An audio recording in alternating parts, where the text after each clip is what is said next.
وسلام على عباده الذين اصطفى أما بعد أعوذ بالله من الشيطان الرجيم بسم الله الرحمن الرحيم وذروا ظاهر الإثم وباطنه سبحان ربك رب العزة عما يصفون وسلام على المرسلين والحمد لله رب العالمين اللهم صل على سيدنا محمد وعلى آل سيدنا محمد وبارك وسلم اللهم صل على سيدنا محمد وعلى آل سيدنا محمد وبارك وسلم اللهم صل على سيدنا محمد وعلى آل سيدنا محمد وبارك وسلم وذروا ظاهر الاسم وباطنه چھوڑ دو وہ گناہ جو تم ظاہر میں کرتے ہو یا چھپے ہوئے کرتے ہو۔ قرآن مجید کی اس آیت میں اللہ رب العزت حکم فرما رہے ہیں کہ ہم جو بھی گناہ ظاہر میں کرتے ہیں یا چھپے ہوئے کرتے ہیں ان کو ہم چھوڑ دیں۔ گناہ دو طرح کے ہوتے ہیں، ایک وہ گناہ ہوتے ہیں جن کو انسان دوسروں کے سامنے کھلے عام کرتا ہے۔ مثال کے طور پر گھر میں رہتے ہوئے عورت اپنی نماز قضا کر لیتی ہے تو یہ کھلا گناہ ہے، یا کوئی عورت بے پردہ ہو کر باہر نکلتی ہے، یا گھر میں رہتے ہوئے غیر محرم رشتہ داروں کے آنے پر ان کے سامنے آتی ہے۔ اسی طرح اپنے خاوند یا ساس سسر کے ساتھ لڑائی جھگڑے کی فضا بنا لینا اور ان کی دل آزاری کرنا، یہ کھلا گناہ ہے۔ یا پھر اپنی ترنگ میں آ کر گانے سننا، فلمیں دیکھنا، یا پھر تصویریں اپنی بنوانا اور گھروں کی دیواروں پہ لگوانا، یہ سب کبیرہ گناہ ہیں جو انسان کھلے عام کرتا ہے اور اس پر کوئی شرمندگی بھی محسوس نہیں کرتا۔ کچھ گناہ ایسے ہوتے ہیں جن کو انسان بدنامی کے ڈر کی وجہ سے چھپ چھپ کے کرتا ہے۔ مثال کے طور پر بد نظری، یہ ایسا گناہ ہے کہ یا کرنے والی کو پتہ یا پھر پروردگار کو پتہ، کسی اور کو پتہ ہی نہیں چل سکتا کہ اس کی جو نظر اٹھی تو اس نے راستے کو دیکھا یا راستے پہ چلتی ہوئی کسی تصویر کو دیکھا۔ اسی طرح کسی غیر کے ساتھ چھپی ہوئی آشنائی کرنا، دوستی لگانا، اس پہ فون پہ باتیں کرنا، اسے خط لکھنا، برتھ ڈے پر اس کو گریٹ کرنا یا اس کو گفٹ بھیجنا یا گفٹ وصول کرنا، یا تنہائی میں غلط طریقے سے اپنی شہوت کو پورا کرنا، یا مالی خیانت کرنا، یا کسی کے ساتھ حسد کرنا، یہ سب کے سب باطنی گناہ ہیں۔ تو ہمیں ظاہری گناہ بھی چھوڑنے ہیں اور باطنی گناہ بھی چھوڑنے ہیں۔ باطنی گناہ چھوڑنے اس لیے مشکل ہوتے ہیں کہ ان میں بدنامی کا ڈر کم ہوتا ہے، اور ظاہری گناہ چھوڑنے نسبتاً آسان ہوتے ہیں کہ اس میں بدنامی کا ڈر ہوتا ہے۔ مثلا بیٹی نماز نہیں پڑھے گی تو اتنا ڈر تو ہے کہ ابو ڈانٹیں گے، بیوی نماز نہیں پڑھے گی تو اتنا تو احساس ہوگا کہ خاوند بگڑ جائے گا۔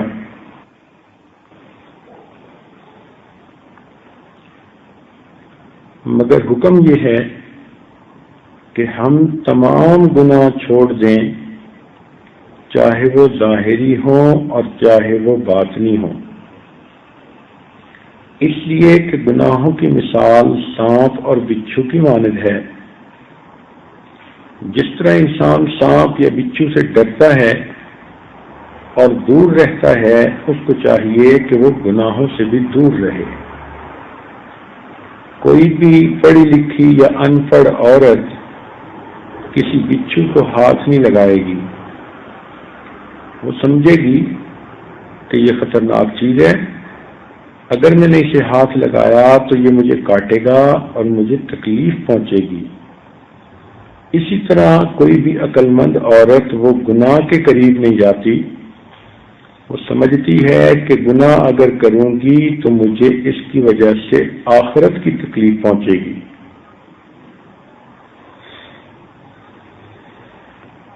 جس طرح کوئی بھی آدمی آگ کے انگارے کو اپنے ہاتھ میں نہیں لیتا،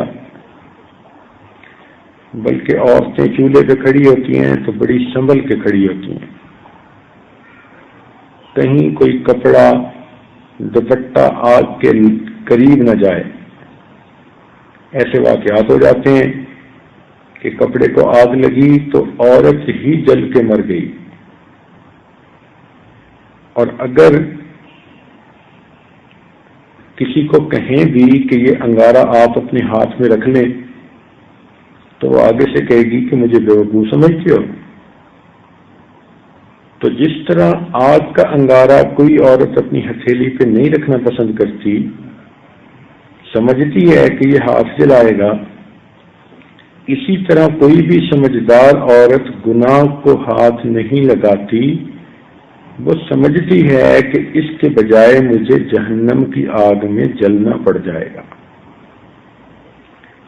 آخرت میں تو گناہوں کی سزا جو ملے گی سو ملے گی۔ ہمارے علماء نے 10 ایسے سزائیں لکھی ہیں کہ جو دنیا میں ہی گناہ پر ملتی ہیں۔ ان میں سے پہلی سزا کہ اللہ رب العزت اس بندے سے ناراض ہو جاتے ہیں، اور اللہ تعالیٰ کا کسی سے ناراض ہو جانا یہ بہت بڑی سزا ہے۔ اس لیے جو لوگ قیامت کے دن اللہ تعالیٰ کے سامنے پہنچیں گے تو قرآن مجید میں ہے کہ اللہ تعالیٰ فرماتے ہیں وَلَا يُكَلِّمُهُمُ اللَّهُ يَوْمَ الْقِيَامَةِ، اللہ تعالیٰ قیامت کے دن ان سے ہم کلامی ہی نہیں فرمائیں گے، بات ہی نہیں کریں گے۔ اور ایک جگہ فرمایا وَلَا يَنظُرُ إِلَيْهِمْ، ان کو دیکھیں گے بھی نہیں۔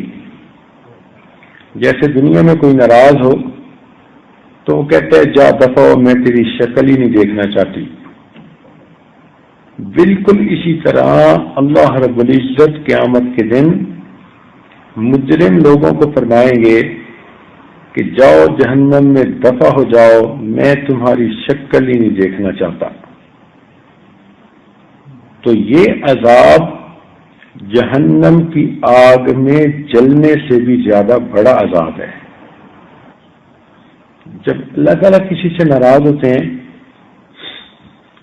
تو اس کی علامتیں ہیں۔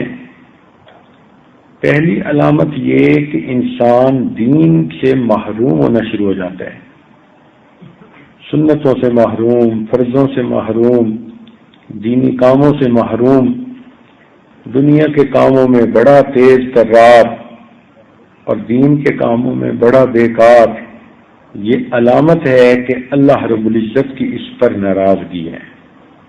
ایک بزرگ فرمایا کرتے تھے کہ اگر تم دیکھنا چاہتے ہو کہ تمہارا اللہ تعالیٰ کے ہاں کیا مقام ہے تو تم یہ دیکھو کہ اس نے تمہیں کس کام میں لگا رکھا ہے۔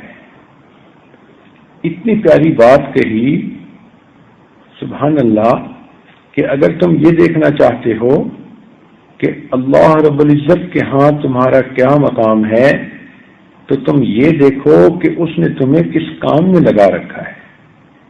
اگر اس نے دین میں لگا رکھا ہے، نیکی میں لگا رکھا ہے تو اللہ رب العزت راضی ہیں، اگر اس نے کمینی دنیا ہی کے پیچھے لگایا ہوا ہے، صبح دنیا شام دنیا، ہر وقت پیسہ پیسہ پیسہ، دنیا کی باتیں، دنیا کی شہرت، تو اس کا مطلب یہ ہے کہ اللہ رب العزت نے اس سے ناراض ہیں اور انہوں نے اس کو اپنی ناپسندیدہ چیز دنیا کے اندر مشغول کر رکھا ہے۔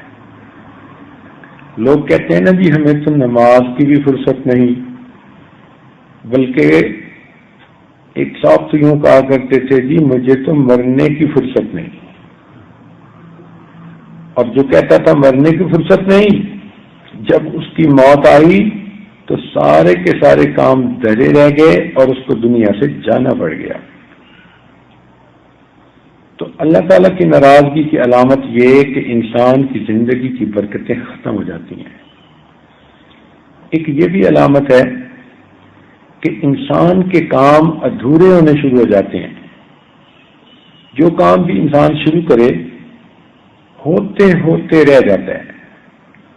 شروع میں لگتا ہے کہ کام ہو جائے گا، لیکن آخر پہ کوئی نہ کوئی ایسی صورت بن جاتی ہے کہ کام ہوتے ہوتے رہ جاتا ہے، ہر کام نامکمل۔ چنانچہ کتنی عورتیں ایسی ہیں جو خود محسوس کرتی ہیں کہ ہماری زندگی کے ہر کام کو ادھورا ہی ہم نے دیکھا، مکمل نہیں ہوتا۔ جیسے بچی کے رشتے آتے تو بہت ہیں اور بات بھی کئی جگہ آگے بڑھتی ہے مگر مکمل نہیں ہوتی۔ تو یہ کاموں کا نامکمل رہ جانا یہ برکت کے نہ ہونے کی دلیل، اللہ تعالیٰ کی ناراضگی کی علامت ہوتی ہے۔ اور کئی مرتبہ انسان کو خواہ مخواہ کی ذلت ملتی ہے، حالانکہ اس نے کوئی ایسا جرم بھی نہیں کیا ہوتا، مگر سبب ایسے بن جاتے ہیں کہ ذلت اس کے سر پہ، بدنامی اس کے نام پہ۔ کام کسی نے کیا مگر موقع ایسا بن گیا کہ اس کی ساری ذلت اس کے سر پہ آ گئی۔ تو اس کو بھی اگر انسان ذرا غور سے دیکھے تو وہ محسوس کر لیتا ہے۔ کبھی میاں ناراض ہو رہا ہے، کبھی بھائی ناراض ہو رہا ہے، کبھی کوئی اور ناراض ہو رہا ہے، کام دوسروں کے اور گلے اس کے پڑ جاتے ہیں۔ یہ جو خواہ مخواہ کی ذلت ملنی ہوتی ہے نا، یہ علامت ہے کہ اللہ تعالیٰ ناراض ہے۔ خواہ مخواہ لوگ ناراض ہو جاتے ہیں۔ یہ عورت حیران بھی ہوتی ہے، میں کسی کو کوئی ارادتاً دکھ بھی نہیں دیتی، پتہ نہیں کوئی ذرا سی بات پہ کبھی بہن ناراض ہو گئی، کبھی سہیلی ناراض ہو گئی، کبھی امی ناراض ہو گئی، کبھی ساس ناراض ہو گئی، ہر کوئی مجھ سے ناراض ہی ہوتا رہتا ہے۔ اصل وجہ تو یہ کہ جس کے ہاتھ میں دلوں کی کنجیاں ہیں، جب وہ ناراض ہے تو وہ لوگوں کے دلوں میں اس بندے کی ناراضگی ڈال دیتا ہے۔ چنانچہ ایسا بندہ اپنی خواہشات میں لگا تو ہوتا ہے مگر اس کو سکون نہیں ہوتا۔ عام بندہ تو زندگی میں ایک دفعہ جیتا ہے اور ایک دفعہ مرتا ہے، مگر ایسے بندے کی پہچان یہ کہ یہ بیچارہ کتنی دفعہ جیتا ہے اور کتنی دفعہ مرتا ہے۔ جیتے جی مرا ہوا ہوتا ہے۔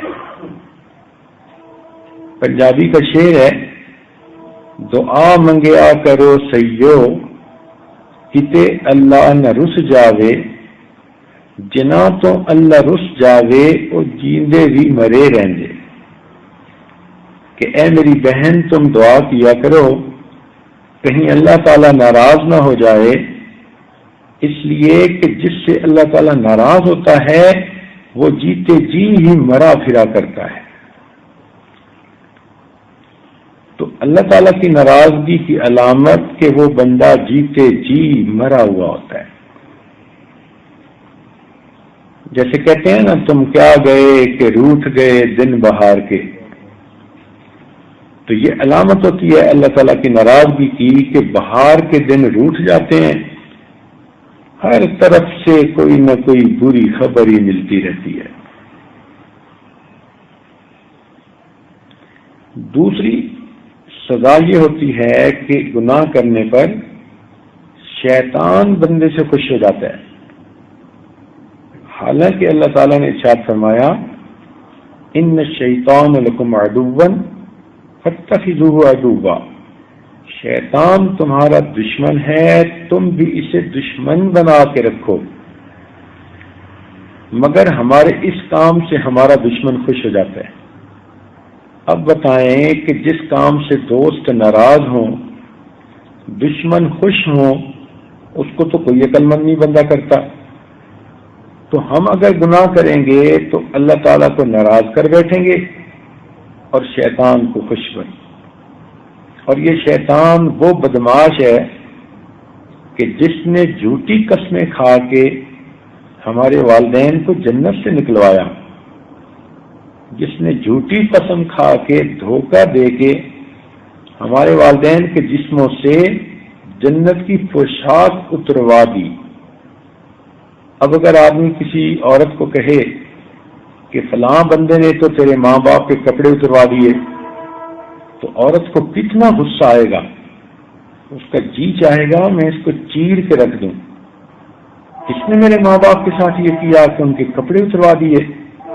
تو سنیں، اللہ تعالیٰ قرآن مجید میں فرماتے ہیں کہ شیطان نے تمہارے ماں باپ کے کپڑے اتروا دیے، تو ہمیں تو اس سے پکی دشمنی رکھنی چاہیے۔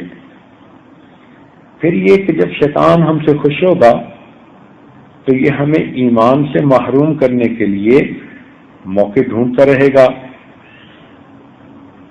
اللہ تعالیٰ فرماتے ہیں وَمَن يَكُنِ الشَّيْطَانُ لَهُ قَرِينًا فَسَاءَ قَرِينًا، اور شیطان جس کا ساتھی بن گیا تو یہ بہت ہی برا ساتھی ہے۔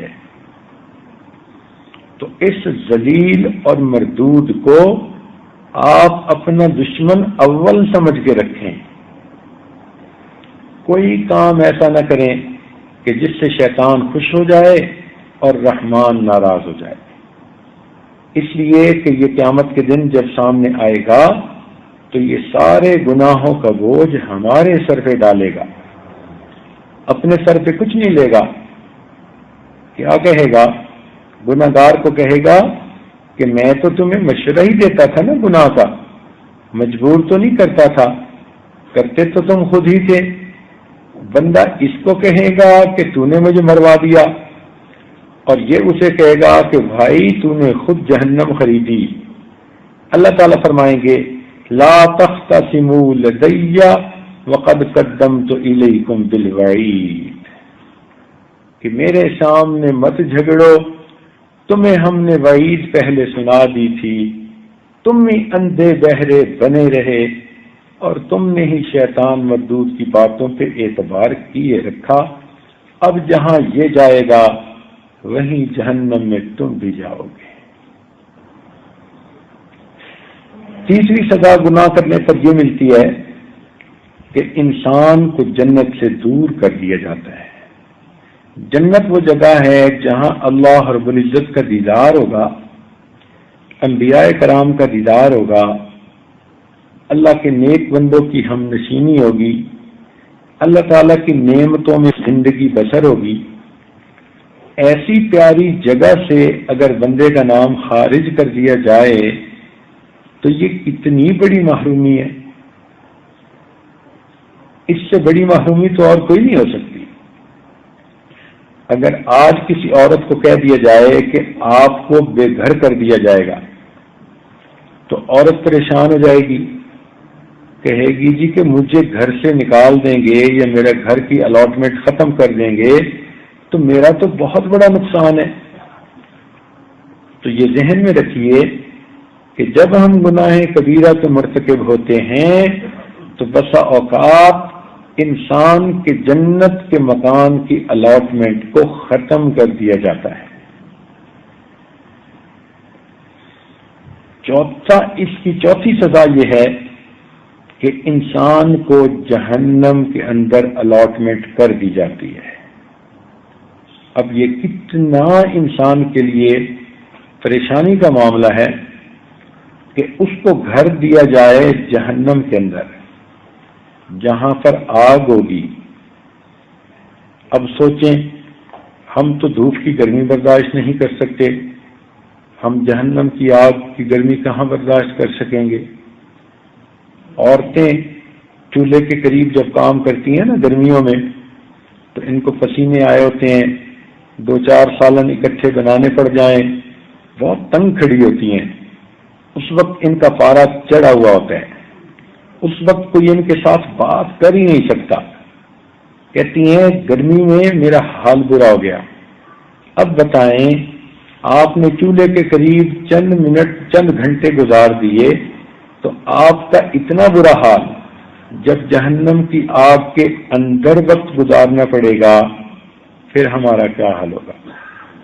ذرا اپنی انگلی کبھی چولہے کی آگ میں ڈال کے تجربہ کر دیکھیں کہ حالت کیا ہوتی ہے. کبھی اگر روٹی بناتے ہوئے غلطی سے انگلی توے پہ لگ جائے اور انگلی جل جائے تو کئی دن تک اس کی تکلیف نہیں جاتی. اے بہن، جب انگلی ذرا سی جلے تو کئی دن تک اس کی تکلیف نہیں جاتی. جب پورا جسم آگ میں روسٹ ہو رہا ہوگا پھر انسان کا کیا حال ہوگا؟ پھر آپ کے اندر بھوک بھی ہوگی مگر کھانا نہیں ہوگا. اب بتائیں کہ آپ کو سخت بھوک لگی ہوئی ہو اور آپ کو کھانے کے لیے کوئی بڑی کڑوی سی چیز دے دی جائے تو آپ تو منہ سے ہی نکال کے پھینک دیں گی. جہنمی عورت کو بھوک ہوگی، کھانا مانگے گی. ان شجرۃ الزقوم طعام الاثیم، کھانے کے لیے اسے زقوم کا پودا دیا جائے گا جس میں کانٹے ہوں گے اور جس کے اندر کرواہٹ ہوگی، حتیٰ کہ جب یہ اس کے پیٹ میں جائے گا تو ایسے جیسے پگھلا ہوا تانبا پیٹ میں ڈال دیا جائے تو جیسے پیٹ کا حشر ہوتا ہے ایسے اس کے کھانے سے پیٹ کا حشر ہو جائے گا. پیاس ہوگی مگر پینے کے لیے ٹھنڈا پانی نہیں ہوگا. عورت کہے گی کہ میں بہت پیاسی ہوں، فرشتوں کو کہے گی مجھے پینے کو دو. تو حدیث پاک میں آتا ہے کہ جہنمیوں کے زخموں سے جو خون اور پیپ نکلے گی اس کو پیالے میں جمع کر کے اس عورت کو پینے کے لیے دیں گے اور یہ اس پیپ کو پھر پیا کرے گی. ولا طعام الا من غسلین لا یاکلہ الا الخاطئون. دیکھیے قرآن پاک گواہی دے رہا ہے. مفسرین نے لکھا کہ غسلین سے مراد جہنمیوں کے زخموں سے بہنے والی پیپ اس کو پینی پڑے گی. اب بتائیں اگر کسی کے زخم میں پیپ پڑ جائے تو کتنی بو ہوتی ہے. زخم پہ پٹی باندھنے کو بھی دل نہیں کرتا، دیکھنے کو بھی دل نہیں کرتا. اور اگر وہ پیپ پینی پڑ جائے تو پھر کیا حال ہوگا؟ آپ ذرا تصور میں اس کا اندازہ لگا کے دیکھیے کتنی بڑی سزا ہے جو اس بندے کو دی جائے گی. اور پھر وہاں پر جہنم کے اندر تنہائی ہوگی، چھوٹا سا اس کا کمرہ ہوگا آگ کا بنا ہوا. مکانن ضیقن، قرآن مجید میں فرمایا تنگ سا مکان ہوگا اور چاروں طرف آگ کی دیواریں ہوں گی اور تنہائی ہوگی. اور یہ عورت اتنی پریشان ہوگی، دعوا ہنالک ثبورا، یہ اس وقت اپنی موت مانگے گی مگر کہا جائے گا لا تدعوا اليوم ثبورا واحدا، آج تم ایک موت نہ مانگو، ودعوا ثبورا کثیرا، کئی موتیں مانگو مگر پھر بھی تمہاری جان نہیں چھوٹے گی. وہاں پر فیملی ممبر پاس نہیں ہوں گے. اور عورت کی تو فطرت ایسی ہے کہ وہ فیملی میں رہ کے خوش ہوتی ہے، اس کا میاں پاس ہو، اس کے بیٹے، اس کی بیٹیاں، اس کے سب بہن بھائی، ماں باپ سب پاس ہوں، تب عورت کا دل خوش ہوتا ہے. مگر یہ فیملی کے ساتھ رہنے والی نعمت تو جنت میں عورت کو ملے گی. اگر یہ جہنم میں چلی گئی تو وہاں تو اکیلی قسمت کی ماری ہوگی، تنہائی کا عذاب ہوگا۔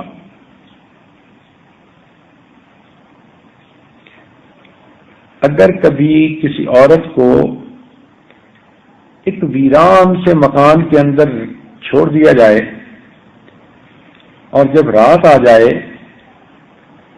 تو آسمان پہ بادل کی گھن گرج ہو اور تنہائی ہو، اس اندھیرے کے اندر بجلی چمکے، بادل گرجے تو عورت کا دل دہل جاتا ہے۔ مرد کئی مرتبہ بادل کے گرجنے پہ کانپ جاتے ہیں تو عورت تو پھر نازک دل ہوتی ہے۔ تو اس ویران مکان میں اس کا کیا بنے گا، اور اس کو یہ بھی پتا ہو کہ میں تنہا بھی ہوں اس میں، اور اس ویران مکان میں اگر کوئی ڈاکو آ جائیں جن کے کالے رنگ ہوں اور سفید دانت ہوں، لمبے لمبے ناخن ہوں، اور وہ بھی عجیب و غریب قسم کی آوازیں نکالتے ہوئے اس تنہا مکان میں اس کے پاس آئیں تو اس کو تو ہارٹ اٹیک ہی ہو جائے۔ حدیث پاک میں آتا ہے کہ جہنم میں جو عورت ہوگی وہ گپ اندھیرے میں ہوگی، اور اس گپ اندھیرے میں جو فرشتے ہوں گے وہ اس طرح گرجیں گے، بولیں گے جیسے بادل گرجتے ہیں، اور پھر فرشتے اس کو سزا دینے کے لیے جب آئیں گے تو ان کے کالے رنگ ہوں گے، ان کے سفید دانت چمک رہے ہوں گے، ان کے نتنوں سے آگ کے شعلے نکل رہے ہوں گے، لمبے لمبے ان کے دانت ہوں گے، باسطو ایدیہم، اپنے ہاتھ اس کی طرف پھیلائیں گے۔ اس وقت اس عورت کا کیا حال ہوگا؟ اب دیکھیے کہ دنیا کے یہ گناہ کر کے ہم نے کیا لذت پائی جو اپنے آپ کو جہنم کے عذاب کا مستحق بنا دیا۔ اس لیے عقل مند عورت کبھی بھی دنیا میں گناہ کا راستہ اختیار نہیں کرتی اور اپنے آپ کو اتنی بڑی جہنم کی سزاؤں میں نہیں ڈالتی۔ گناہ کرنے کی ایک سزا یہ بھی ہے کہ یہ انسان کی اپنے آپ کے ساتھ زیادتی ہے۔ ایک تو ہوتی ہے نا لوگوں کے ساتھ زیادتی، ایک اپنے ساتھ زیادتی ہے۔ دیکھیں نا، ایک چھوٹی سی لذت کی خاطر اپنے آپ کو اتنی بڑی مصیبت کا اہل بنا دینا، یہ اپنے ساتھ زیادتی نہیں تو اور کیا ہے؟ یہ تو بے وفائی ہوئی۔ بچے کو بھی کہیں نا کہ آپ کو ہم کھانے کو چنگم دیں گے اور ساتھ ایک تھپڑ لگائیں گے تو بچہ بھی یہ سودا کرنے پہ تیار نہیں ہوتا۔ اور اس عورت کو دیکھو کہ اس نے دنیا کی لذتوں کا چنگم لیا اور آخرت کے تھپڑ اس نے اپنے لیے الاٹ کروا لیے۔ یہ اپنے ساتھ بے وفائی نہیں تو پھر اور کیا ہے؟ جو خدا کی بندیاں سمجھدار ہوتی ہیں وہ دنیا کی تنگی تکلیفیں برداشت کر لیتی ہیں اور آخرت میں جنت میں اپنے گھر بنوا لیتی ہیں۔ اسی لیے تو آسیہ بی بی نے دعا مانگی تھی، رب ابن لی عندک بیتن فی الجنہ، اللہ مجھے فرعون اس وقت محل سے نکال رہا ہے، میں ملکہ تھی، مجھے عزتیں ملی ہوئی تھیں، اب اس نے مجھے محل سے نکال دیا، اب میں ملزمہ بن کے اس کے سامنے کھڑی ہوں، اب مجھے سزائیں مل رہی ہیں، بے عزتی مل رہی ہے، مگر اللہ میں نے یہ سب کچھ اس لیے برداشت کر لیا، رب ابن لی عندک بیتن فی الجنہ، اللہ مجھے جنت میں اپنے قرب میں مکان عطا فرما دینا۔ اللہ تعالیٰ کو اس نیک بندی کی یہ دعا اتنی پیاری لگی کہ اللہ تعالیٰ نے اس کو قرآن مجید کی آیات کا حصہ بنا دیا۔ یہ ہمارے لیے لیسن ہے۔ اللہ تعالیٰ ہماری اس امت کی عورتوں کو سبق دے رہے ہیں کہ اے اس امت محمدیہ کی عورتوں، غفلت میں نہ پڑی رہنا، یہ وقتی گناہوں کے پیچھے اور لوگوں کی گندی محبتوں کے پیچھے تم آخرت کے عذابوں کو نہ اپنے سر پہ لے لینا. تم میں سے عقل مند وہ ہوگی جو تھوڑی دیر کی مشقت برداشت کر لے، صبر کر لے، جو اپنے رب کی رضا والی زندگی کو اختیار کر لے اور اپنے رب کی جو پسندیدہ کالونی ہے جس کو جنت کہتے ہیں اس میں اپنے لیے کوٹھی الاٹ کروا لے. گناہ کرنے کی ایک سزا یہ ہوتی ہے کہ انسان کا دل سیاہ ہو جاتا ہے، سخت ہو جاتا ہے، اور اس کی وجہ سے انسان کے اندر سے نور بصیرت چھن جاتی ہے. دیکھیں، ایک ہوتی ہیں نا ہماری سر کی آنکھیں. سر کی آنکھوں سے ہم دوست اور دشمن میں پہچان کرتے ہیں، نفع اور نقصان دینے والی چیزوں میں فرق کرتے ہیں. اور اگر کوئی اندھا ہو تو اس کو تو دوست اور دشمن کا پتہ ہی نہیں چلتا. اس کو کیا پتا کہ یہ میرا دوست میرے پاس کھڑا ہے یا میرا دشمن کھڑا. اور اس کو تو نفع اور نقصان دینے والی چیز کا پتہ نہیں چلتا. چنانچہ ایسا کئی مرتبہ ہوا کہ ایک اندھے آدمی نے سانپ کو رسی سمجھ کے ہاتھ میں اٹھا لیا. تو جس طرح اندھے آدمی کو پتہ نہیں چلتا، اسی طرح جس کا دل اندھا ہو جاتا ہے اس کو پھر نیکی اور گناہ میں فرق کا پتہ ہی نہیں چلتا. نماز قضا ہو گئی، اس کو پرواہ نہیں، جیسے سر پہ جوں ہی نہیں رینگی. جھوٹ بول دیا پرواہ نہیں. کسی کی غیبت کر دی جیسے کچھ ہوا ہی نہیں. بے پردہ بازار کا چکر لگا آئی جیسے کچھ ہوا ہی نہیں. تو پھر یہ عورت گناہ کرے گی اور اس کو گناہ برا ہی نہیں لگے گا. اس کو نفع دینے والی اور نقصان دینے والی چیزوں کا فرق ہی معلوم نہیں ہوگا. چنانچہ جس کا دل سخت ہوتا ہے ایسے بندے کو شیطانی وصف سے بہت آتے ہیں.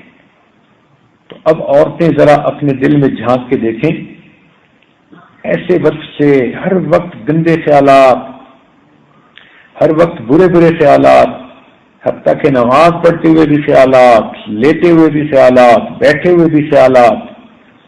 اگر یہ برے خیالات ہر وقت دل میں رہتے ہیں تو یہ دل کے سیاہ ہونے کی علامت ہیں.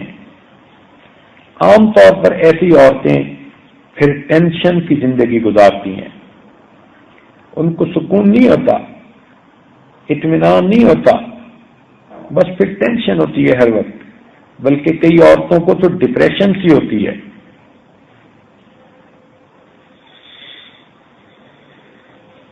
ایک سزا یہ ملتی ہے کہ گناہ کرنے سے فرشتے اس بندے کو ناپسند کرنے لگ جاتے ہیں. کیونکہ فرشتے ہمارے ساتھ ہیں جو نامہ اعمال میں ہمارے نیکی یا گناہ لکھتے ہیں. وَإِنَّ عَلَيْكُمْ لَحَافِظِينَ کِرَامًا کاتبین یعلمون ما تفعلون. تو وہ لکھتے ہیں گناہ. جب کوئی بندہ گناہ کرتا ہے تو اس گناہ کی وجہ سے ان فرشتوں کو تکلیف ہوتی ہے. اب کوئی عورت اگر سوچے کہ گناہ تو ہم نے کیے، ان کو تکلیف کیوں ہوتی ہے، تو سنیے، اس کی وجہ یہ ہے کہ ہر گناہ جو ہے وہ ناپاکی ہے، نجس کام ہے. جیسے ایک آدمی اگر مشرک ہو تو اللہ تعالیٰ فرماتے ہیں انما المشرکون نجس، کہ مشرک لوگ نجس ہوتے ہیں. ایک ظاہری نجاست ہوتی ہے اور ایک باطنی نجاست ہوتی ہے. جیسے عورتوں کو مہینے میں چند دن نماز نہیں پڑھنی ہوتی تو ان دنوں میں ان کا جسم ناپاک کہلاتا ہے، لہذا یہ قرآن مجید کو ہاتھ نہیں لگا سکتی. ان دنوں میں یہ نماز نہیں پڑھ سکتی. اگر نماز پڑھیں گی، قرآن پاک پڑھیں گی تو کبیرہ گناہ بنے گا. تو یہ باطنی نجاست کہلاتی ہے۔ تو گناہ کرنے سے انسان باطنی طور پر نجس ہو جاتا ہے اور اس نجاست کی بدبو ان فرشتوں کو محسوس ہوتی ہے۔ چنانچہ بعض کتابوں میں لکھا کہ جب کوئی انسان جھوٹ بولتا ہے تو اس کے منہ سے ایسی بدبو نکلتی ہے کہ فرشتے اس سے کئی میل دور چلے جاتے ہیں۔ چنانچہ اللہ والے جن کو اللہ تعالی کشف عطا کر دیتا ہے وہ اگر کسی ایسے بندے کے پاس آ کر بیٹھ بھی جائیں تو ان کو بیٹھتے ہی پتہ چل جاتا ہے کہ اس کے اندر گناہوں کی بو کتنی ہے۔ جیسے پسینے میں بو ہو نا، تو آدمی کسی کے قریب آ کے بیٹھے تو فوراً پتہ چل جاتا ہے اوہو کتنی بو ہے اس کے اندر۔ یا کسی مرد نے سگریٹ پی ہوئی ہو تو کمرے میں ہی داخل ہو جائے نا تو کتنا برا لگتا ہے، تو کتنی بو ہوتی ہے۔ جس طرح یہ ظاہری بو ہمیں محسوس ہوتی ہے، ایسے فرشتوں کو گناہوں کی بو محسوس ہوتی ہے، لہذا وہ فرشتے اس کو برا سمجھتے ہیں۔ ہے تو مثال بری سی، لیکن اگر بچہ کوئی محفل میں بیٹھا ہو اور اس کے پیٹ سے گندی ہوا تھوڑی تھوڑی دیر بعد خارج ہوتی رہے اور بو پھیلتی رہے تو لوگ کتنا برا سمجھتے ہیں، اس بچے کو کتنی ڈانٹ پڑتی ہے۔ اسی طرح جو بندہ گناہ کرتا ہے وہ سمجھے کہ میرے اندر سے بھی گندی ری نکل رہی ہے اور میرے فرشتوں کو پھر بو ملتی ہے اور وہ مجھ سے نفرت فرماتے ہیں۔ ایک اس کی سزا یہ کہ گناہ کرنے سے اللہ رب العزت کے محبوب غمگین ہوتے ہیں۔ حدیث پاک میں آتا ہے کہ ہمارے سارے اعمال نبی علیہ الصلوۃ والسلام کی خدمت میں جمعہ کے دن پیش کیے جاتے ہیں، اور جب نبی علیہ السلام دیکھتے ہیں کہ فلاں عورت نے نماز قضا کی، فلاں عورت نے بے پردہ ہو کر باہر گزری، فلاں عورت نے غیبت کی، اتنی گناہگاری کی زندگی گزار رہی ہے، اور فلاں تو گندی دوستیوں میں پڑی ہوئی ہے، تو جب یہ نام اعمال اللہ رب العزت کے محبوب تک پہنچتا ہے تو اللہ تعالیٰ کے محبوب کو غم ہوتا ہے۔ آپ خود سوچیں کہ اگر آپ ماں ہیں اور آپ کا بیٹا نافرمان ہو جائے یا آپ کی بیٹی نافرمان ہو جائے تو آپ کے دل پہ کتنا غم ہوتا ہے۔ ہم نے دیکھا کہ مائیں بیچاری چھپ چھپ کے روتی ہیں، کسی کو بتا بھی نہیں سکتی کہ ان کے دل پہ کتنا بڑا زخم ہوتا ہے کہ ان کی بیٹی کسی افیئر میں پھنس گئی اور وہ مانتی نہیں، سنتی نہیں کسی کی بات، اب بدنامی کا بھی ڈر ہے، اب وہ پریشان ہوتی ہیں مائیں۔ تو جس طرح بیٹی کے کرتوتوں سے ماں پریشان ہو جاتی ہے، ایسے روحانی بیٹی کے کرتوتوں سے اللہ رب العزت کے محبوب بھی غم زدہ ہو جاتے ہیں۔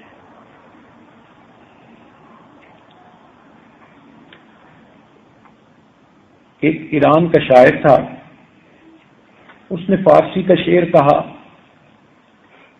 کسی بندے نے یہ شعر پڑھا تو اس کو اچھا لگا، اس نے دل میں سوچا کہ میں اس بندے کو جا کے ذرا ملوں گا۔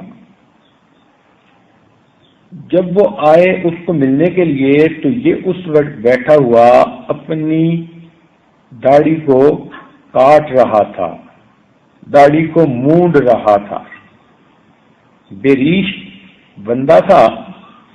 تو جب اس بوڑھے میاں نے اس کو دیکھا نا تو اس کی چیخ نکل گئی۔ تو شاعر نے اس کو کہا کہ بڑے میاں کیا دکھ ہوا، کیوں تکلیف ہوئی، تم نے کیوں چیخ ماری؟ تو اس نے اس کو کہا کہ ریش میں تراشی، کہ تو اپنی داڑھی کو کاٹ رہا ہے۔ تو شاعر آگے سے کہتا ہے کہ ریش میں تراشی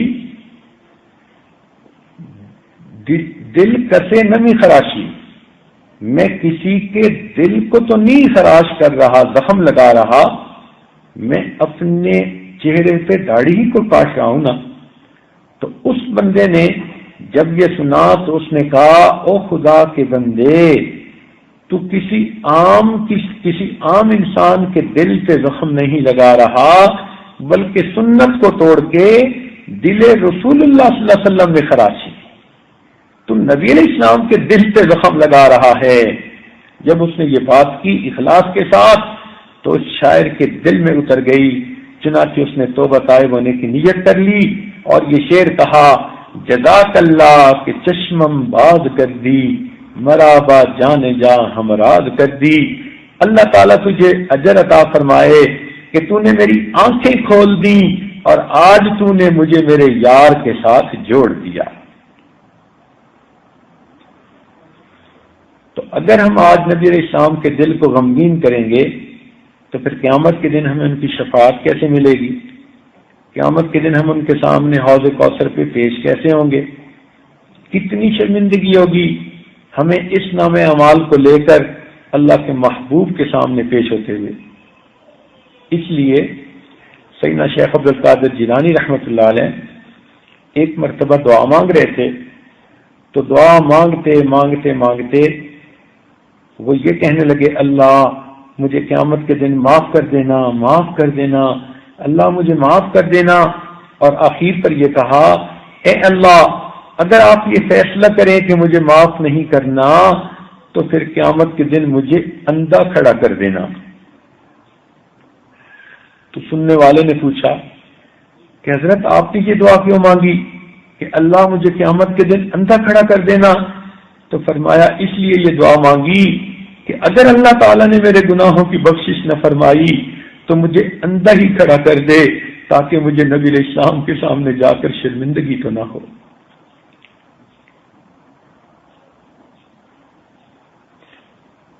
گناہ کی ایک بات یہ بھی ہے کہ وہ مخلوق کے ساتھ بھی خیانت ہے، باقی مخلوق کے ساتھ بھی خیانت ہے. کیونکہ گناہ کرنے سے رحمتیں رک جاتی ہیں، قحط سالی آ جاتی ہے اور باقی مخلوق بھی پریشان ہوتی ہے. جیسے کہتے ہیں نا، ایک مچھلی سارے جل کو گندا کرتی ہے، تو ایک گناہگار آدمی کی نحوست پتہ نہیں کہاں کہاں تک پہنچتی ہے. حدیث پاک میں آتا ہے ایک بے نمازی کی نحوست 40 گھروں تک جاتی ہے. تو جس گھر میں سارے ہی بے نمازی ہوں پھر کیا بنے گا؟ عورتیں سوچیں نا کہ ان کے گھر میں اگر 2 نماز پڑھنے والے اور 4 بے نمازی ہیں تو پھر گھر میں برکتیں کہاں سے آئیں؟ اور اوپر سے قرآن پڑھیں یا نہ پڑھیں، ٹی وی کے گانے اور فلمیں روزانہ چل رہی ہوں تو پھر کتنی نحوست گھر کے اندر ہوگی، بے برکتی گھر کے اندر ہوگی. بنی اسرائیل کا مشہور واقعہ ہے کہ ایک مرتبہ ان پر بارشیں رک گئیں. حضرت موسیٰ علیہ السلام بنی اسرائیل کو لے کر میدان میں آئے، دعائیں مانگی، پھر بھی بارش نہ ہوئی. بہت روئے، عاجزی کی. اللہ تعالیٰ نے فرمایا کہ اس پوری قوم کے اندر ایک چغل خور ہے، جب تک وہ نہیں نکلے گا تب تک میں بارش نہیں برساؤں. تو ایک چغل خور کا یہ اثر، اور جہاں گھر کے اندر جھوٹ بھی ہو، چغل خوری بھی ہو، غیبت بھی ہو، اور بھی گناہ ہو، تو پھر سوچیں وہاں پر رحمتوں کی بارشیں رکیں گی نہیں تو کیا ہوگا. اور اس کا 10واں اثر یہ ہے کہ قیامت کے دن انسان کے اوپر اللہ کی زمین بھی گواہی دے گی. ہم جس زمین پر بے پردہ چلتے ہیں وہ زمین گواہی دے گی. جس زمین پہ کھڑے ہو کر بیٹھ کر نامحرم سے گفتگو کرتے ہیں، نامحرم سے ملاقات کرتے ہیں، ملاپ کرتے ہیں، اللہ کی وہ زمین قیامت کے دن گواہی دے گی. جیسے آج ویڈیو کیمرہ تصویریں لے لیتا ہے، فلم بنا لیتا ہے، آپ یوں سمجھیں کہ اللہ تعالیٰ کی یہ زمین کا ہر ذرہ بھی ویڈیو کیمرے کی مانند ہے. یہ ہمارے فلم کو بنا رہا ہے اور قیامت کے دن یہ فلم اللہ تعالیٰ کے حضور پیش کر دی جائے گی. ہم کمرے بند کر کے لوگوں کی نگاہوں سے تو بچ جاتے ہیں مگر اللہ تعالیٰ کی نگاہوں سے تو نہیں بچ سکتے. اس لیے قیامت کے دن انسان کے اوپر 4 گواہیاں دی جائیں گی. ایک اس کے نام اعمال سے بھی اس کے گناہوں کا پتہ چلے گا، دوسرا فرشتے بھی اس کے اوپر گواہی دیں گے، اس کے جسم کے اعضاء بھی گواہی دیں گے، اور اللہ تعالی کی زمین بھی اس پر گواہی دے گی. تو ہمارے گناہ پر 4 گواہ ہوں گے، لہذا ان گواہوں کے بعد پھر سزا ملنے میں کیا کمی رہے گی. تو جو انسان گناہ کرتا پھرتا ہے تو اللہ تعالیٰ کی زمین اس کو ناپسند کرتی ہے. حدیث پاک میں آتا ہے کہ اس بندے کی قبر دن میں 70 مرتبہ اسے پکارتی ہے، کہتی ہے اے انسان انا بیت الوحدہ، میں تنہائی کا گھر ہوں، انا بیت الظلمات، میں اندھیرے کا گھر ہوں، انا بیت الحی والعقارب، میں بچھوؤں اور سانپوں کا گھر ہوں، میرے اندر تیاری کر کے آنا. اور زمین اسے کہتی ہے کہ تو زمین کے میری پیٹھ پر تو اللہ کی نافرمانی کر رہی ہے، جب تو میرے اندر آئے گی نا میں پھر تیرے ساتھ نمٹوں گی. اب سوچیں کہ اس عورت کے ساتھ قبر میں پھر کیا ہوگا. چنانچہ عمر بن عبدالعزیز رحمۃ اللہ علیہ ایک مرتبہ جنازے کے ساتھ جا رہے تھے، ایک قبر کے قریب سے گزرتے ہوئے رونے لگ گئے.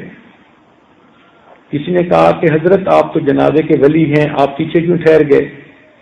فرمانے لگے کہ قبر نے مجھے آواز دی اور کہا کہ عمر بن عبدالعزیز مجھ سے کیوں نہیں پوچھتے کہ میں اپنے اندر آنے والوں کے ساتھ کیا حشر کرتی ہوں. میں نے کہا بتا دو.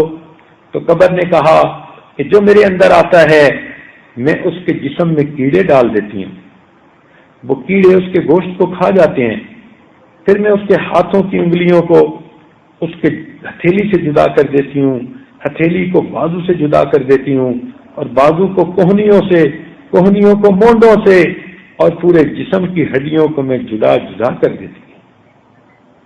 ایک مرتبہ یہ واقعہ میں نے باہر ایک ملک میں سنایا تو ایک ڈاکٹر میرے پاس آئے اور کہنے لگے کہ حضرت آپ نے یہ واقعہ کہاں پڑھا؟ میں نے کتاب کا نام لیا کہ فلاں جگہ پڑھا. کہنے لگے حضرت اگر آپ دیکھنا چاہیں کہ قبر میں بندے کے ساتھ کیا گزرتی ہے تو میں آپ کو دکھا سکتا ہوں. وہ ہمارے اپنے ہی سلسلے کے آدمی تھے، تعلق والے تھے اور بہت قابل ڈاکٹر تھے. میں نے کہا کہ اچھا ضرور دکھائیں، عبرت کے لیے دیکھیں گے. کہنے لگا حضرت 3 گھنٹے مجھے فارغ کر دیں، میں آپ کو کسی جگہ لے جاؤں گا.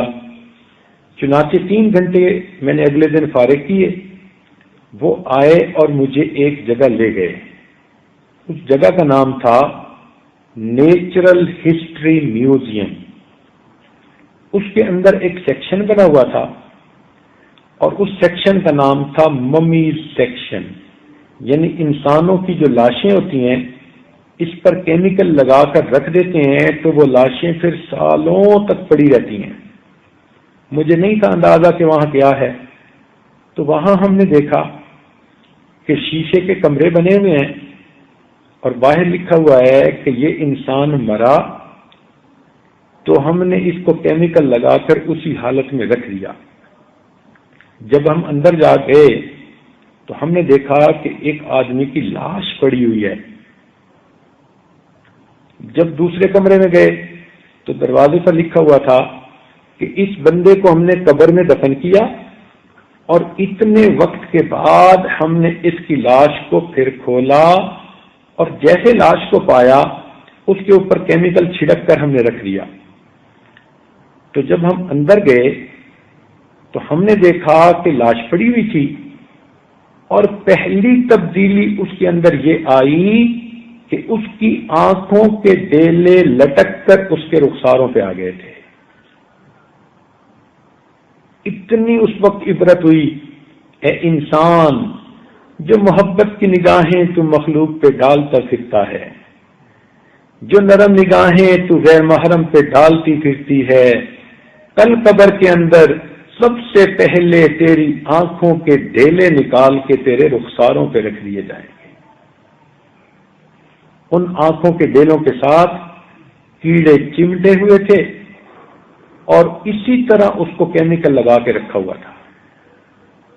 اگلے کمرے میں گئے تو وہاں لکھا ہوا تھا کہ اس بندے کو اتنے دن رکھا، یعنی ٹائم بڑھتا چلا گیا، اور اتنے دنوں بعد ہم نے نکالا تو اس کی یہ حالت تھی۔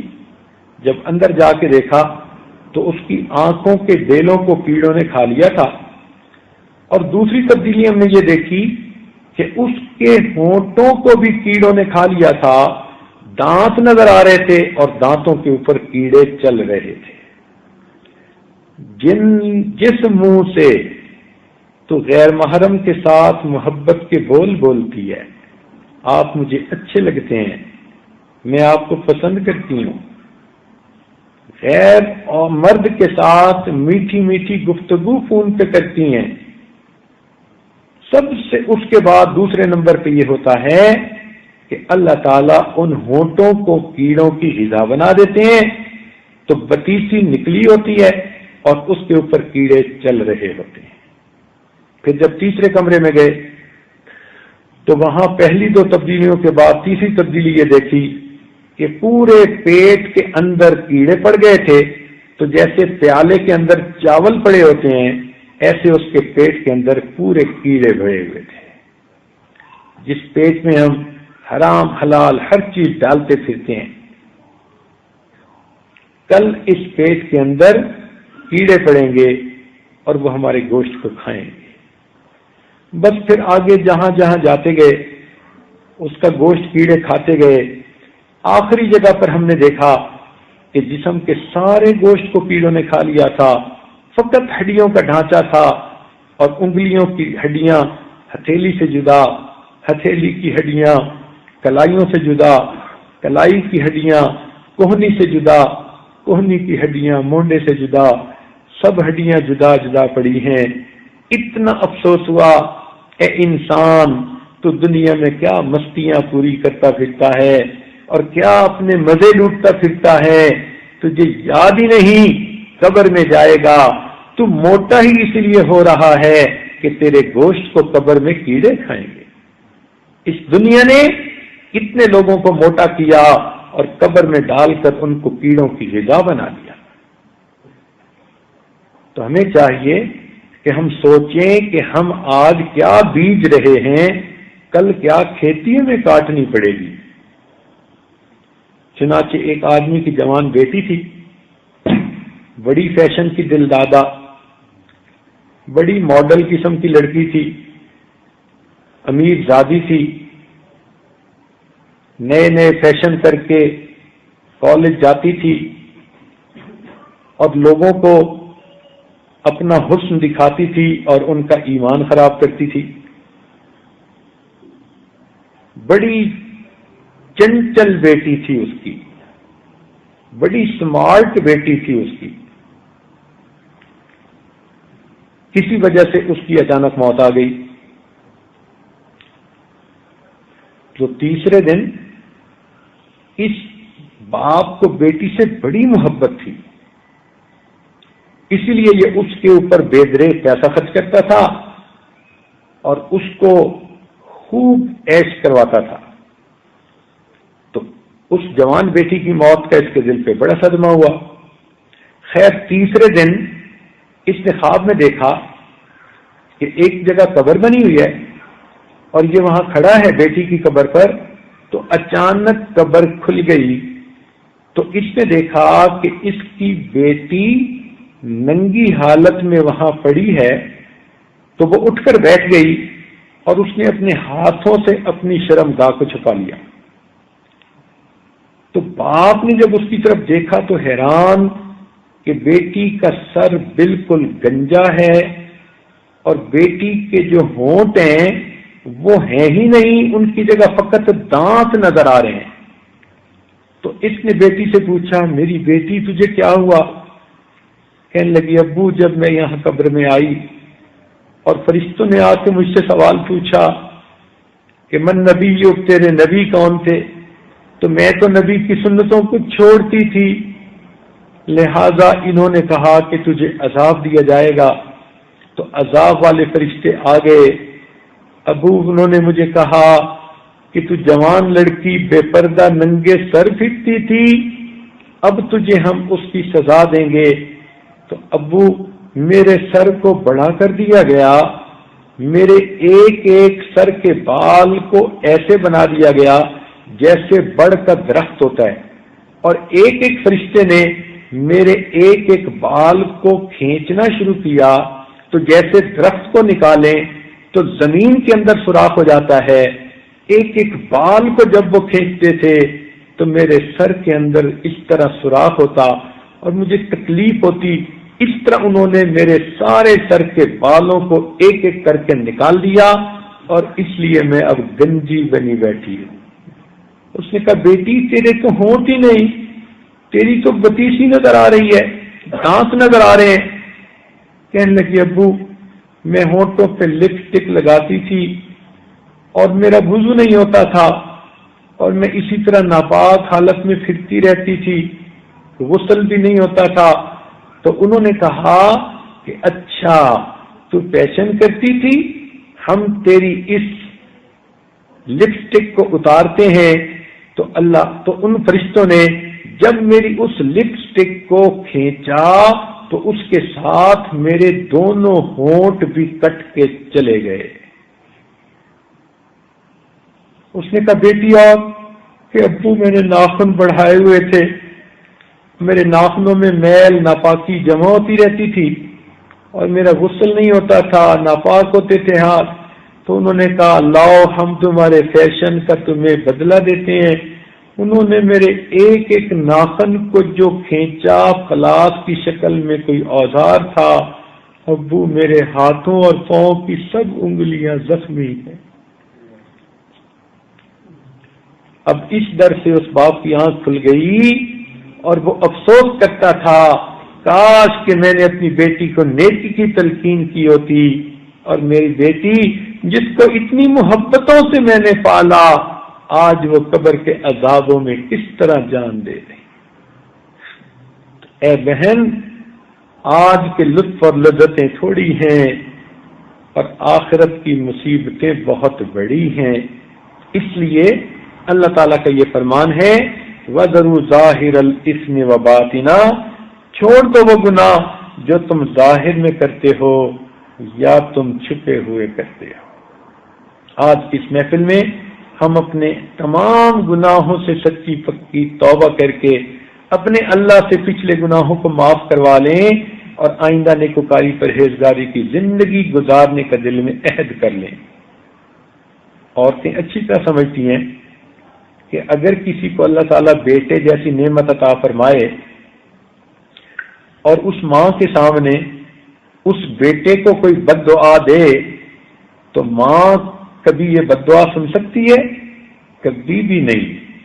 بیٹے کے متعلق بد دعا کوئی دے کے تو دیکھے، عورت کہے گی میں تو تیرا گلا دبا دوں، میرا جی کرتا ہے میں تجھے جان سے مار دوں، تو میرے بیٹے کو بد دعا دینے والی ہوتی کون ہے؟ تو عورت اگر اپنے بیٹے کے متعلق بد دعا نہیں سن سکتی محبت کی وجہ سے، تو پھر سوچئے کہ جس کو ماں سے بھی زیادہ محبت ہو کیا وہ بد دعا سن سکتے ہیں؟ نہیں سن سکتے۔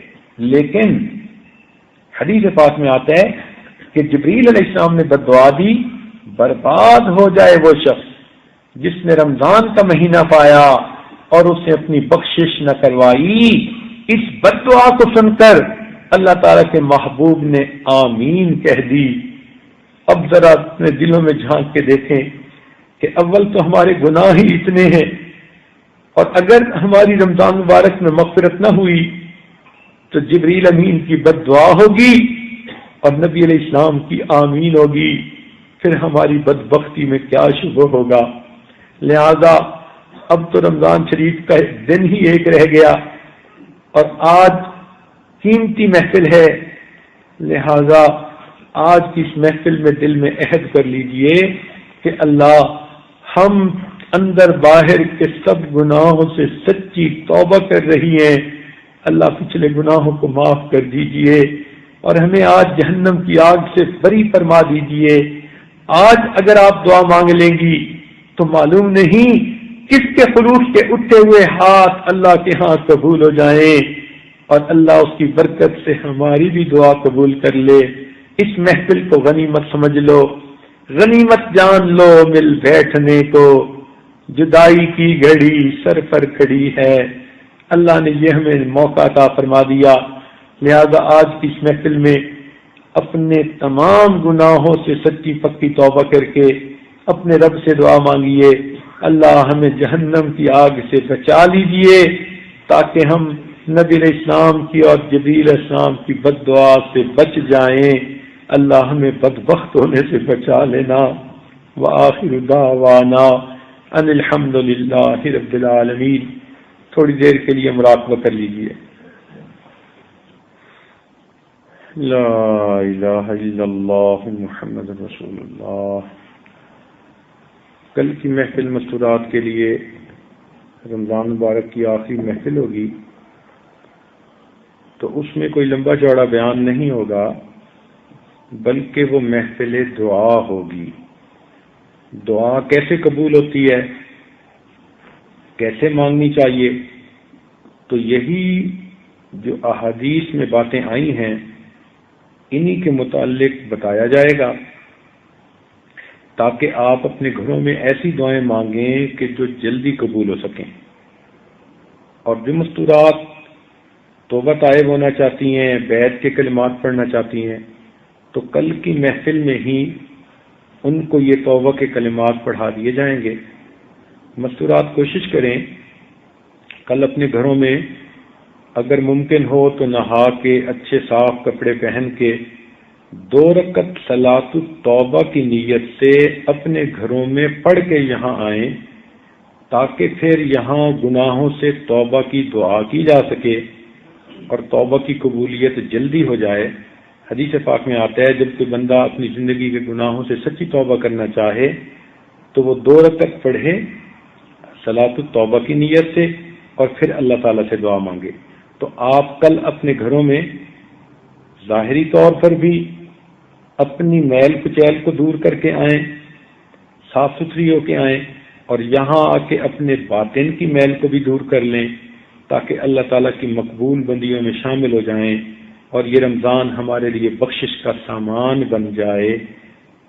وآخر اور اپنی بیٹیوں کو جو اسکولوں کالجوں میں جانے والیاں ہیں یا دور قریب ہیں یا عزیز رشتہ دار عورتیں ہیں، سب کو دعوت دے کے زیادہ لے کر آئیں تاکہ دعا سے سب عورتیں فائدہ اٹھا سکیں۔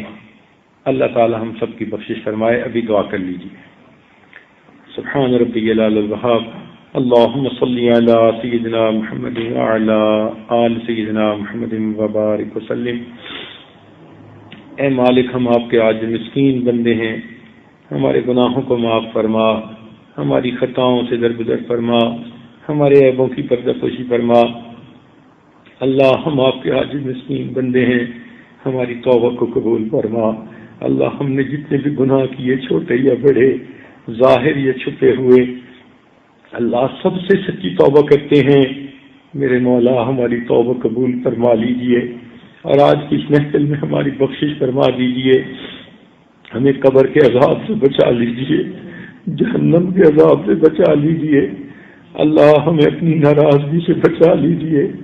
اللہ، ہمیں باطنی موت مرنے سے بچا لیجئے، بے برکتی کی زندگی سے بچا لیجئے، پریشانیوں والی زندگی سے بچا لیجئے۔ اللہ، ہمیں نبی علیہ السلام کی بددعا سے بچا لیجئے۔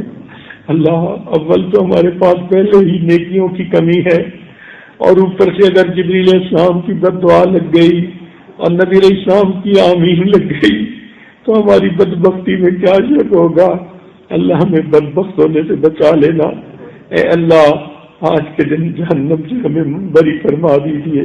اللہ، ہمارا نام جہنمیوں کی فہرست سے نکال دیجیے۔ رب کریم، ہم بھولے رہے، بھٹکے رہے، لیکن دنیا والے کہتے ہیں کہ اگر بھولا ہوا شام سے پہلے گھر آئے اسے بھولا نہیں کہتے۔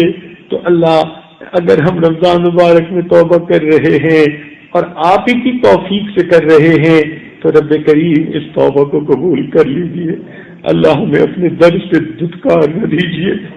اللہ ہماری دعائیں پھٹے کپڑے کی طرح ہمارے منہ پہ نہ مار دیجیے، اللہ ہم سے ناراض نہ ہوئیے، میرے آقا ہم پر کرم کر دیجیے، رحم فرما دیجیے، اللہ ہمارے گناہوں کو معاف فرما دیجیے، اللہ ہمیں ذلت سے بچا لیجیے، علت سے بچا لیجیے، قلت سے بچا لیجیے، اللہ اپنی رحمتوں کی ٹھنڈی چھاؤں عطا فرما دیجیے، اللہ ہم سے ناراض نہ ہونا اور ہمیں زندگی میں کبھی بھی بے سہارا نہ کر دینا، اللہ ہمیں زندگی میں کبھی بھی بے سہارا نہ کر دینا، اللہ ہمیں مخلوق کے حوالے نہ کر دینا، اللہ ہمیں نفس اور شیطان کے حوالے نہ کر دینا، اللہ رحمت کا معاملہ فرمانا، اللہ بچہ روتا ہے ماں بھی معاف کر دیتی ہے، یہ آپ کی بندیاں آپ کے سامنے دامن پھیلائے بیٹھی ہیں، اپنے گناہوں پہ نادم ہے، شرمندہ ہے، میرے مولا پچھلے گناہ معاف فرما دیجئے اور آئندہ نیکوکاری کی زندگی عطا فرما دیجئے، اللہ ہماری آج بخشش فرما دیجئے، اللہ ہمارے والدین عزیز اقارب مشائخ دوست احباب جو فوت ہو چکے سب کی مغفرت فرما دیجئے اور ان کو قرب کے اعلیٰ درجات عطا فرمائیے، جنہوں نے دعاؤں کے پیغامات بھیجے یہ توقعات رکھتے ہیں ان کو بھی ان نیک دعاؤں میں حصہ عطا فرما دیجئے، ربنا تقبل منا انک انت السمیع العلیم تب علینا انک انت التواب الرحیم، صلی اللہ تعالی علی حبیبہ سیدنا محمد وآلہ وأصحابه أجمعين